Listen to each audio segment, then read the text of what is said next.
আজকে আমাদের পার্লামেন্টারি বোর্ডের মিটিং ছিল। মিটিংয়ে সভাপতিত্ব করছেন আমিরে জামাত এবং সংসদের বিরোধী দলীয় নেতা ডাক্তার শফিকুর রহমান। আমরা আগামীকাল যে সংসদ অধিবেশন বসবে সেই সংসদ অধিবেশনে এজেন্ডার সমূহ আলোচনা করেছি। আমাদের এমপিদের ভূমিকা কি হওয়া উচিত সে ব্যাপারে কিছুটা দিক নির্দেশনা দেওয়া হয়েছে।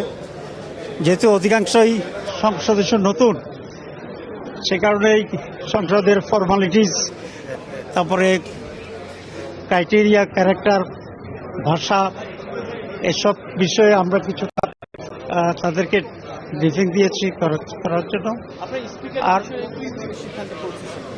স্পিকারের বিষয়ে আমরা একটা সিদ্ধান্তে পৌঁছেছি নিঃসন্দেহে, তবে এটা যখন প্রস্তাব আসবে তখন এটা আমরা জানাবো, তখনই বলবো। কিন্তু একটা সিদ্ধান্ত আমাদের হয়েছে, আজকে সেটা আমরা বলছি না।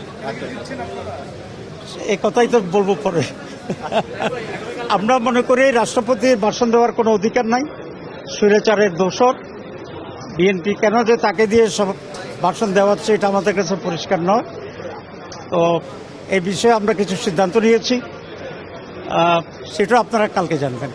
সংবিধান সংস্কার পরিষদের একটি বৈঠকের বিষয় আছে পল্লিঙ্গ কালকে ডেপুটি স্পিকার নিয়ে কিছু খোলাসা করতেন।